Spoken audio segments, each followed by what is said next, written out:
Break के बाद एक बार फिर से रुक करेंगे यूपी बुलेटिन की ओर, जिसमें बात होगी बुलंदशहर की, जहां महिला के साथ छेड़छाड़ और जबरन हरकत का हुआ प्रयास। आरोपियों पर कार्यवाही न होने से पीड़िता पहुंची एसएसपी कार्यालय।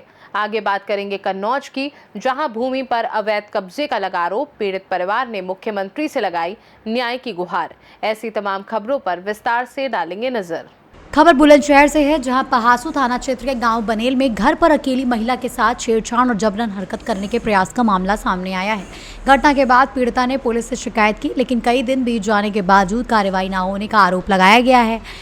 पीड़िता के अनुसार उसका पति काम पर बाहर गया हुआ था। इसी दौरान गांव के 3 युवक उसके घर में घुस आए और उसके साथ जबरदस्ती करने का प्रयास भी किया।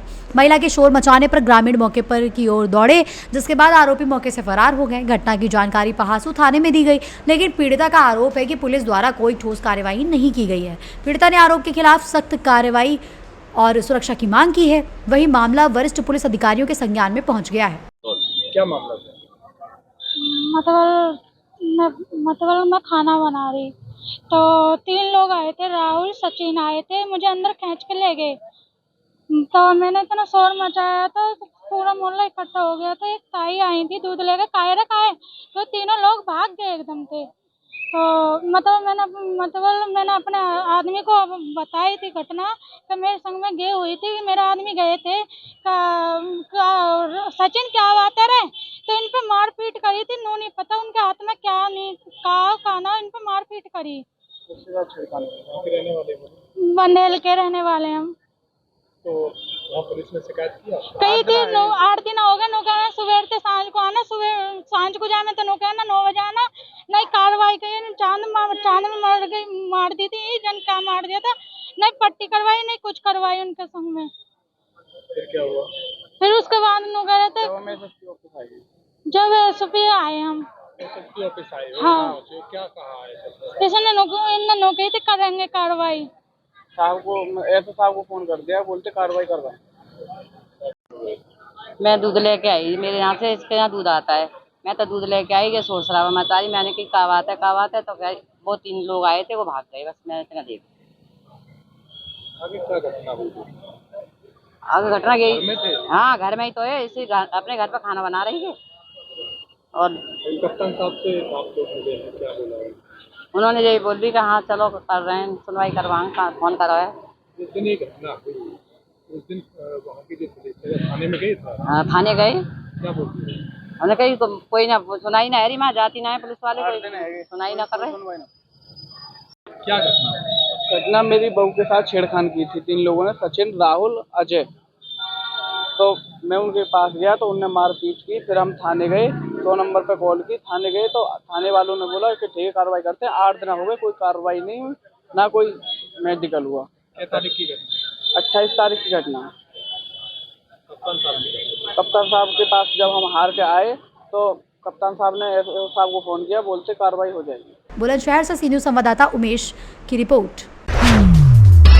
खबर कन्नौज से है, जहां तहसील सदर क्षेत्र के राजस्व ग्राम अलाउद्दीनपुर शहर परगना में भूमि पर अवैध कब्जे का मामला सामने आया है। गांव निवासी सावित्री देवी पत्नी राम बाबू ने मुख्यमंत्री उत्तर प्रदेश, जिलाधिकारी कन्नौज एवं तहसील प्रशासन को प्रार्थना पत्र देकर न्याय की मांग की है। पीड़ित पक्ष का कहना है कि इस संबंध में कई बार तहसील समाधान दिवस एवं जिला प्रशासन को शिकायत दी गई, लेकिन अब तक कोई भी ठोस कार्रवाई नहीं हुई है। पीड़ित परिवार ने बताया कि राजस्व निरीक्षक की जाँच में भी मौके पर कई तथ्य सामने आए हैं, इसके बावजूद समस्या का समाधान नहीं किया गया।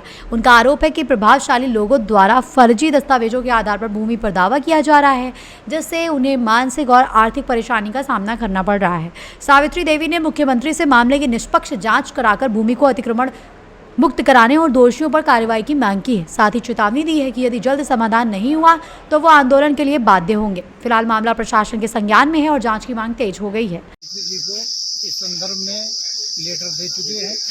ये अलाउद्दीनपुर में 42 नंबर गाटा संख्या पे हमारी कुशवाहा सावित्री जी की ज़मीन दर्ज है। उस ज़मीन पे जबरिया माने मुस्लिम लोगों ने 2 कब्रें बना दी। हमारा ये केवल प्रशासन से कथन है कि जब हमारी ज़मीन है, या तो नॉन डेडेड ज़मीन हो, या तो आपकी कब्रिस्तान की ज़मीन अडाल्ट हो, या तो आपकी स्वयं ज़मीन हो, तो उसमें आप कब्र गाड़ सकते हैं। लेकिन उनने जबरिया कब्र गाड़ दी है और जिसकी लेखपाल ने भी रिपोर्ट दी थी कि ये ज़मीन सावित्री जी की है। उसके उपरांत भी उस पर अभी तक कोई काम नहीं हुआ है। ये डीएम साहब को ज्ञापन दिया गया है। अगर 21 जुलाई तक प्रशासन ने इस पर कार्रवाई नहीं की तो समस्त हिंदूवादी जो भी संगठन है, विश्व हिंदू परिषद है, विश्व हिंदू महासभा है, योगी सेना है और ब्राह्मण संगठन है, जो भी सनातनी धर्म है, सभी संगठन एकजुट होकर 21 जुलाई को उस जमीन को हम लोग स्वयं अपना कब्जा कर लेंगे। उसका उत्तरदायी यहाँ का प्रशासन होगा, उसकी जिम्मेदारी प्रशासन की रहेगी। हम लोग स्वयं कब्जा करने में समर्थ हैं, सक्षम हैं। आज किसको ज्ञापन दिया, क्या मांग? आज डीएम साहब को ज्ञापन दिया है, आबलिग माननीय मुख्यमंत्री जी को भी ज्ञापन के रूप में जाएगी तकलीफ। इस संदर्भ में दोनों लोगों को ज्ञापन दिया गया है। आज अलाउद्दीनपुर में जो अवैध निजी निर्माण जमीन पर अवैध रूप से कब्रिस्तान बनाने का प्रयास हो चुका है, बल्कि उसी को लेकर हम लोग डीएम साहब को ज्ञापन देने आए थे। क्या मांगे रही हैं पूरी बात? मेरी मेन मांग ये है कि कन्नौज जनपद में इस टाइम लैंड जिहाद और लव जिहाद की घटना इतनी तेजी से हो रही है और हिंदूवादी संगठन जब इसकी कंप्लेंट करने जाते हैं तो प्रशासन कोई भी कार्रवाई नहीं करता है। इसे लैंड जिहाद के कई मुद्दे मैं उठा चुका हूं और कई बार इस चीज को ज्ञापन भी दे चुका हूं, कंप्लेंट भी दे चुका हूं, चाहे राजगीर के सरकारी विद्यालय का मामला हो या अलाउद्दीन का मामला हो। ऐसे कई मामले हैं जो हम लोग हिंदूवादी संगठन उठा चुके, लेकिन आज तक प्रशासन ने कोई भी कार्रवाई नहीं की है। लव जिहाद में भी इसी प्रकार की घटनाएं चल रही हैं, आए दिन घटनाएं होती। कल का भी ये प्रकरण है, इससे पहले भी एक बिल्लौर का प्रकरण था। प्रशासन ने कोई भी कार्रवाई नहीं की। संगठन का एप्लीकेशन देता तो प्रशासन कहता बजरंग दल या विश्व हिंदू परिषद या अन्य हिंदूवादी संगठन जो है कंप्लेंट देने वाले कौन होते हैं। तो इसके ऊपर मैं प्रशासन को एक चेतावनी देना चाहता हूं कि अगर अपना रवैया नहीं सुधारा तो आने वाला समय हिंदूवादी संगठन मजबूर होगा रोड पर उतरने के लिए। कन्नौज से सी न्यूज़ संवाददाता सीबू की रिपोर्ट। खबर सिद्धार्थनगर से है, जहां जिले के सोहना कृषि विज्ञान केंद्र में प्रधानमंत्री कौशल विकास योजना के अंतर्गत प्रशिक्षण प्राप्त करने वाले सैकड़ों शिक्षित युवाओं ने धोखाधड़ी और वादा खिलाफी का बड़ा आरोप लगाया है। प्रशिक्षण प्राप्त युवाओं का कहना है कि उन्हें बेहतर भविष्य, रोजगार, 5 लाख का लोन, 1500 की धनराशि और प्रमाण पत्र देने का आश्वासन दिया गया था, जिसके आधार पर उन्होंने प्रशिक्षण लिया, लेकिन प्रशिक्षण के बाद ना तो रोजगार मिला और ना ही वादे पूरे किए गए। युवाओं ने आरोप लगाया कि जो सर्टिफिकेट उन्हें दिया गया वो भी फर्जी निकला, जिससे उनका भविष्य प्रभावित हुआ है। पीड़ित युवाओं का कहना है कि योजना के नाम पर उन्हें केवल गुमराह किया गया है। प्रभावित युवाओं के मामले की निष्पक्ष जांच कराकर दोषियों के खिलाफ सख्त कार्रवाई की मांग की है। हम सोना पर खड़े हैं, क्या है पूरा मामला? मेरा नाम मोहम्मद शहजाद है। कल डेट में कौशल विकास योजना के नाम पर हम लोग के साथ फ्रॉडगिरी किया गया है और जो किट वगैरह बोला था देने के लिए वो किट वगैरह भी नहीं मिला। एक 25-30 रुपये का टी शर्ट सिर्फ मिला है और प्रमाण पत्र जो मिला है वो भी फर्जी है और उस पर बोला था कि 5 लाख रुपए का लोन मिलेगा और वो लोन भी बैंक में, हम लोग इधर सोना में बैंक है, बैंक ऑफ बड़ौदा, उसमें गए तो वो भी बता रहा है कि उस पर नहीं कुछ मिलेगा। बाकी किट के नाम पे सिर्फ फ्रॉडगिरी हो रहा है, यहाँ पर कुछ मिला नहीं है। यहाँ पर जो चल रहा था प्रशिक्षण के और बता रहे थे कि यहाँ पर 1500 रुपये की जो राशि दी जाएगी, सर्टिफिकेट दिया जाएगा, किट दिया जाएगा। जब 4 तारीख को सब समाप्त हुआ और जब यहाँ पर सब लोग को वो व्हाट्सएप पे आता है ग्रुप में, वहाँ पर जब बताए यहाँ पर आके कुछ नहीं मिला, फर्जी सर्टिफिकेट दिया गया, पैसा का नाम पर कुछ भी नहीं बताया गया कि यहाँ पर मिलेगा कि नहीं मिलेगा। प्रशिक्षक कौन थे? विशाल पाठक। उनके द्वारा क्या कहा गया? उनके द्वारा सिर्फ व्हाट्सएप पे बताया गया था कि जब आप कहा नहीं गया था। आज आप लोग कृषि विज्ञान केंद्र सोहना पर खड़े हैं, क्या है पूरा मामला? हमारा नाम प्रतीक यादव है। यहाँ एक कौशल विकास योजना चला था, उसमें सब फ्रॉडिंग किया गया है। हम लोगों को सिर्फ अफवाह करने के लिए टाइम पास किया गया हमारा और कुछ नहीं मिला। यहाँ जो भी कहे थे ये सब फ्रॉडिंग के लिए कहे थे। ये जो सर्टिफिकेट आप लोगों को मिला कैसा था? आप लोग कह रहे हैं कि वो सब फर्जी लोकल है, था। कैसे पता लगा? स्कैन काम ही नहीं कर रहा था, वो भी लोकल था और फिर जो बोले थे वो सब किए नहीं, बस सब फ्रॉड किए हैं। टाइम पास सबको यहाँ बुलाया गया। प्रशिक्षण किसने दिलवाया था? विशाल पाठक ने। आगे क्या चाहते हैं? आगे अब वही जो बोले थे वो करके दिखाएं और क्या। कुमार शुक्ला है। यहाँ भारत सरकार द्वारा चलाए जा रहे कौशल विकास योजना के अंतर्गत जो फराड चीज़ें हुई हैं उसी संदर्भ में हम लोग यहाँ इकट्ठे हुए हैं। कैसे क्या है पूरा मामला? जी, भारत सरकार द्वारा चलाए गए कौशल विकास योजना के तहत इसमें लोगों को बताया गया कि आप अपने आधार कार्ड जमा करिए, बैंक पासबुक जमा करिए और अपना फ़ोटो जमा करिए और आपका रजिस्ट्रेशन होगा और रजिस्ट्रेशन के बाद आपका 15 दिन प्रशिक्षण होगा। उसके बाद आपको इसका सर्टिफिकेट मिलेगा। यह सर्टिफिकेट प्राइवेट लिमिटेड कंपनी में कहीं ना कहीं आपको जॉब दिलाने का काम करेगा और इस प्रमाण पत्र पर आपको बैंक द्वारा 5 लाख लोन भी दिया जाएगा। उसके बाद आपके खाते में 1500 रुपये का सहायता राशि भी आएगी और किट भी मिलेगा। अच्छा, 4 तारीख रात को जब मैसेज आया कि आप सभी जितने भी प्रशिक्षुक बंधु हैं सुबह 10 बजे आइए और अपना प्रमाण पत्र और किट लेकर जाइए।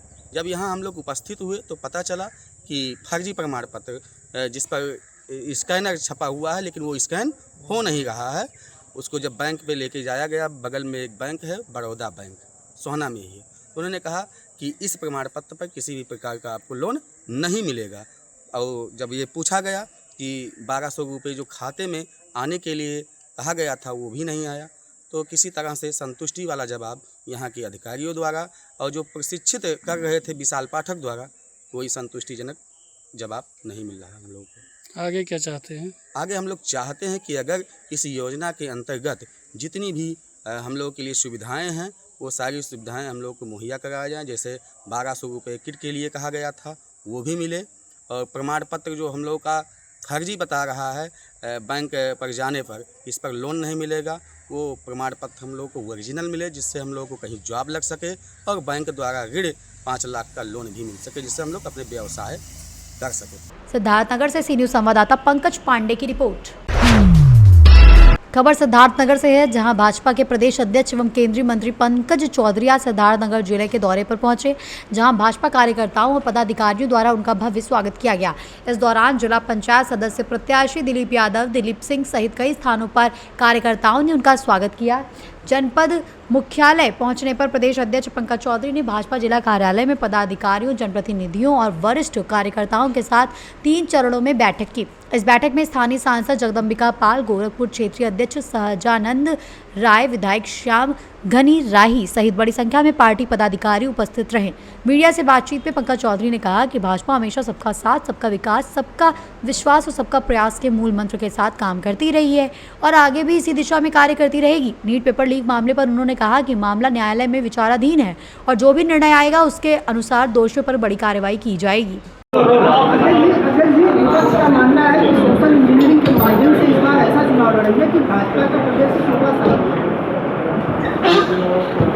देखिए, भारतीय जनता पार्टी 365 दिन और शुरू से लेकर आज तक सोशल इंजीनियरिंग के साथ साथ सर्व समाज की पार्टी है और प्रधानमंत्री जी जो नारा दिया था सबका साथ, सबका विकास और सबका विश्वास और सबका प्रयास, अगर आप देखें तो हमने समाज के सभी वर्गों को बिना किसी भेदभाव के काम करने का काम किया है। और जहाँ तक विपक्ष का आरोप है, विपक्ष का हौसला है, वो अभी आपने बिहार में भी देखा होगा, वो आपने बंगाल में भी देखा होगा कि उनकी सोशल इंजीनियरिंग क्या होती है। एक परिवार का सोशल इंजीनियरिंग होता है। मैं उदाहरण अगर दूँ तो भारतीय जनता पार्टी का भी 20 उदाहरण मैं आपके सामने दे सकता हूँ। अगर आप बिहार के मुख्यमंत्री को देखें तो कौन है, मध्य प्रदेश के मुख्यमंत्री को देखें तो आप कौन है, हरियाणा के मुख्यमंत्री को आप देखें तो कौन है, और मैं स्वयं प्रदेश अध्यक्ष यहाँ आपके सामने बैठा हुआ हूँ।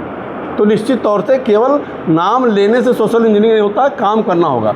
हमारे भारत सरकार के कैबिनेट में भी अगर आप देखें तो 26 से ज़्यादा केंद्रीय मंत्री समाज के सभी वर्गों से वहाँ पर आते हैं मित्रों। तो इस तरीके से कहीं ना कहीं उनको ख्याली प्लाव में जीतने दीजिए। निश्चित तौर से जो 12 साल में हमारी दिल्ली की सरकार ने काम किया है और 10 साल में जो हमारी उत्तर प्रदेश की सरकार ने काम किया है, उसके आधार पर मुझे पूर्ण विश्वास है कि 27 में हम 2017 से भी बड़ी बहुमत लेकर उत्तर प्रदेश में आने वाले हैं। मानना है, विपक्ष का मानना है कि प्रशासन कांग्रेस का पूरी तरह बेलगाम हो गया है और प्रदेश में अराजकता। निश्चित तौर से उनकी अराजकता चल नहीं पा रही, उनकी गुंडागर्दी चल नहीं पा रही, मकान कब्जा चल नहीं पा रही, तो अधिकारियों को आरोप लगाएंगे। सर, नीट लीक वाले पे क्या बोलेंगे सर आप? नीट की जांच ऑलरेडी अदालत में चल रही है और निश्चित तौर से उस पर जांच का कोई जो होगा भी दोषी होगा उसको कहीं ना कहीं दंड दिया जाएगा। संगठन के पदाधिकारियों के साथ बैठक की गई है, 27 का चुनाव सिर पर है, क्या कुछ पूर्व संकल्प किया है? देखिए, भारतीय जनता पार्टी का कोई भी कार्यकर्ता 365 दिन काम करता है। चुनाव आने के लिए तैयारी तो एक विशेष हो जाती है, लेकिन हमारा कार्यकर्ता अगर आप देखें कोविड काल में भी जब पूरा देश ठप पड़ा था, सभी दल के कार्यकर्ता घर में दुबके हुए थे, तो उस समय भी भारतीय जनता पार्टी के कार्यकर्ता जनता की सेवा करने के लिए सड़कों पर घूम रहे थे। सियासी गलियारे में हलचल बड़ी तेज है कि जो 27 का विधानसभा चुनाव है उस समय से पहले कराया जाएगा। देखिए, ये कोई चर्चा नहीं है, एक परिस्थितियां ऐसी आएंगी, जो भी चुनाव आयोग तय करेगा उसके हिसाब से चुनाव होगा। युवा मोर्चा का जो संगठन है उसका विस्तार होना है, कब तक विस्तार हो पाएगा? युवा मोर्चा का नहीं बल्कि भाजपा मेन बॉडी की ही अभी तक उसका विस्तार होना है, नया गठन होना है, उसके साथ ऊर्जा मोर्चा भी हो जाएगा। पंचायत चुनाव को लेकर सर सिद्धार्थनगर से सीनियर संवाददाता धर्मेंद्र कुमार की रिपोर्ट। खबर सिद्धार्थनगर से है, जहां जिले में हिंदू युवा वाहिनी के द्वारा संगठन जिला महामंत्री संजय मिश्रा के नेतृत्व में उत्तर प्रदेश के मुख्यमंत्री योगी आदित्यनाथ का 54वां जन्मदिन हर्षोल्लास के साथ मनाया गया। इस अवसर पर अखंड रामायण पाठ का भव्य आयोजन किया गया तथा 54 किलो के लड्डू का वितरण भी किया गया। साथ ही 54 वृक्षों का वितरण कर पर्यावरण संरक्षण का संदेश भी दिया गया। कार्यक्रम के दौरान विशाल भंडारे का भव्य आयोजन किया गया, जिसमें बड़ी संख्या में लोगों ने प्रसाद ग्रहण किया। आयोजन में हिंदू युवा वाहिनी के कार्यकर्ता एवं स्थानीय नागरिक भारी संख्या में भी उपस्थित रहे। सिद्धार्थनगर से सीनियर संवाददाता पंकज पांडे की रिपोर्ट। यूपी बुलेटिन में फिलहाल के लिए इतना ही। वक्त एक छोटे से ब्रेक का। ब्रेक के उस पार हम आपको और भी तमाम बड़ी खबरों से करवाएंगे रूबरू।